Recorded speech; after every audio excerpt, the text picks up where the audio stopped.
Hey, what is up guys, Ashbfc here bringing you my review for Bioshock Infinite. Now, I know I'm a bit late, but I wasn't even going to do one at all because there is no way in hell I could give this game the review it deserves. Okay, this is my game of the year so far, and I have a very good feeling it's going to be my game of the year. It's going to take a lot to top this, you know, maybe GTA 5, that's another story for another day. So yeah, I've been my most anticipated game of the year. I've been looking forward to this forever, like since the first Bioshock, like what was that, 5 years ago? I mean, when the first Bioshock came along, that game blew my mind. I'd never seen anything really quite like it. It was such a welcome breath of fresh air in the FPS genre, which was starting to get pretty stale back then. It was just amazing. I loved the gameplay, the story, the settings. It was just unbelievable. You know, not only do I think it's one of the greatest first-person shooters of all time, I think it's one of the greatest games of all time. I friggin' loved it. You know what? This one, no different. It's done exactly the same. It's blown my mind. It's absolutely amazing. Unbelievable story, unbelievable setting and gameplay. It's just amazing. It's been well worth the wait. I know it's had delays and everything, but it's just been so worth it. It's unbelievable. You see, what I love about the Bioshock series and, you know, Irrational Games and Ken Levine is what they do is they go their own way. They're not looking at all the other first-person shooters out there and thinking, you know, we've got to follow them, we've got to tap into the Call of Duty market, we've got to, you know, be another crappy carbon copy of Call of Duty. They're like, no, we're going to do our own thing. And it's risky, but, you know, they do it, and it's absolutely amazing, and I freaking love them for it. I mean, I think Ken Levine is like pretty much a genius in my eyes. So, yeah, it's just absolutely amazing. I mean, it's a Bioshock game through and through, and I'm pretty sure Irrational said at one point that they kind of considered it a new, separate IP, despite having the name Bioshock on it, which is kind of a load of bull, because it's Bioshock. Pretty much. It feels like very much a Bioshock game. So if you didn't like the original Bioshock, you're not going to like this. If you did like the original Bioshock, high five for having amazing taste in games, yep, and you're going to love this. Okay, so the story of this game is unbelievable. And again, written by Ken Levine, I've just said he's a genius. It's absolutely amazing. And all the story is told from a first-person perspective through the main player's eyes, which I think is the perfect way to tell a story in an FPS game. It is brilliant. No crappy pre-rendered cutscenes, through the eyes, and it's absolutely amazing. So I won't go into it too much to spoil anything. Now, it is a self-contained story. It's an indirect sequel, basically, to Bioshock. You know, it has no relation, so you don't need to have played the first Bioshock to understand this. But I do recommend you do play the first Bioshock, not only because it's amazing, but because there is a section towards the end of this game that I think you're really only going to appreciate if you have played the original Bioshock. That's all I'll say. So if you haven't, you know, would you kindly go and do so? Thank you very much.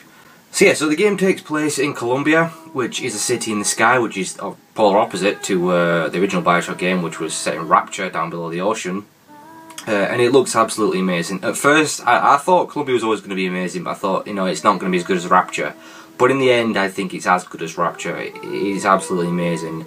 You just got to see this place to believe it. You'll often find yourself just, you know, stopping to take a look and, you know, take all the sights in. It looks absolutely incredible, just this floating city in the sky and everything happening around you. It's unbelievable, amazing artwork. So yeah. Right, so you play as the main character, Booker DeWitt, who has been sent to Columbia, the city in the sky, to rescue a girl named Elizabeth to pay off a debt. Now, that's all I'm going to go into. You know, who exactly is Booker DeWitt? Who's Elizabeth? Why has he got to rescue her? Why is he there? What is Columbia all about? What is this debt? Who does he owe this debt to? So many questions, you just have to play the game to find out. That's all I said. I don't want to spoil anything. But I will say that Elizabeth, she will pretty much accompany you the entire game almost.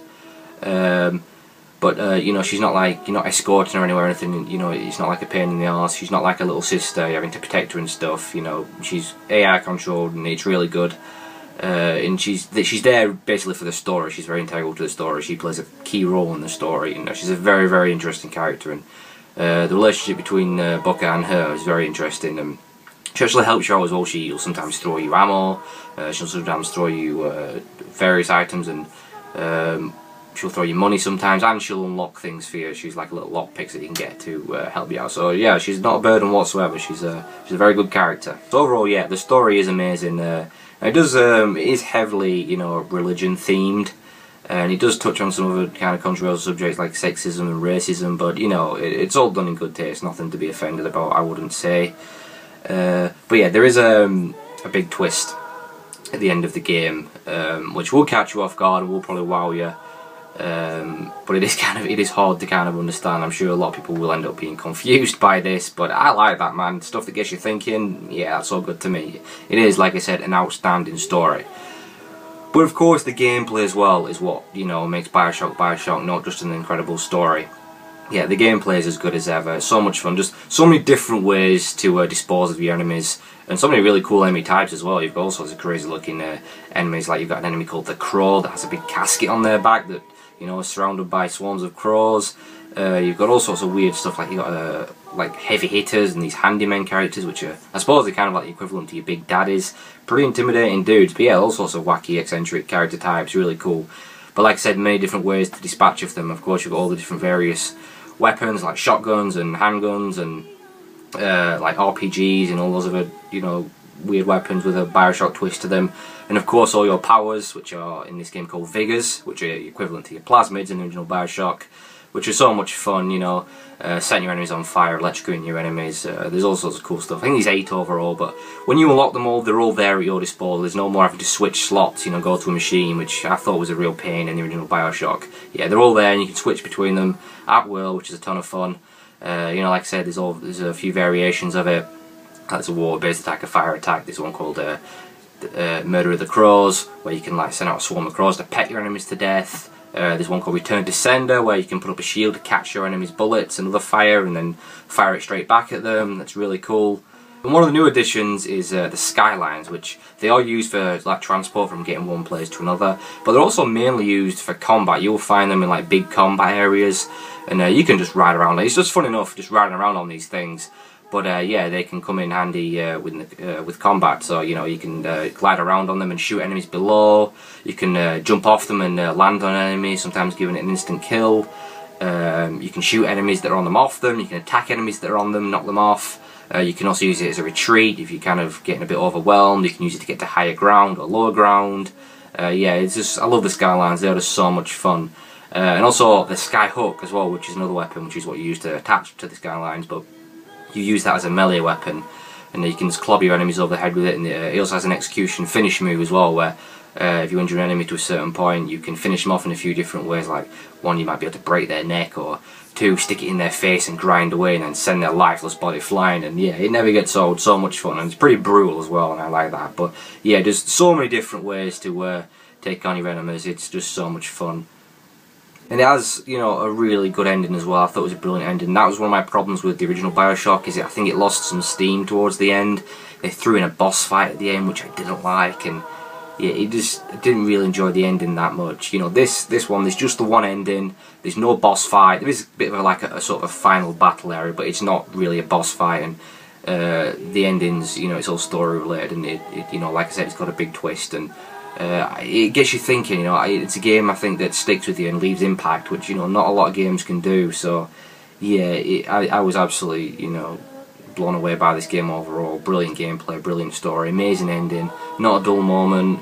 You know, I mean, you can't complain that it probably is another game that's too short. I'm not entirely sure what hours I clocked in, but I don't know, maybe it's around 10 hours for the average person, I suppose. It's hard to say really, but you know, it's that much fun. It's a game that, you know, I'm not going to trade in straight away. It's going back on my shelf, and I know I'll be coming back to this game quite a few times, just like I do with the original Bioshock. It's just so much fun, and you know, it hasn't got multiplayer. I know people will piss and moan about that, but you know, most Bioshock fans, they ain't playing it for the multiplayer. It doesn't need it, and you know, and I respect Ken Levine and Irrational for deciding not to tack on another, you know, shitty multiplayer, an afterthought multiplayer mode. You know, just an amazing single player experience, and that's what it is, and that's what Bioshock fans want, right? We don't need no multiplayer.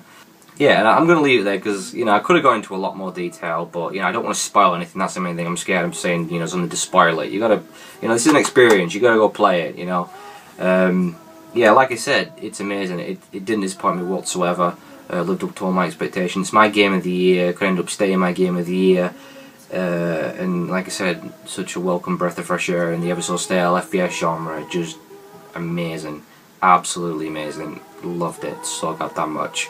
So if you haven't already, would you kindly go and buy it? Thank you. As always guys, thanks for watching, and I'll see you in the next review. Later.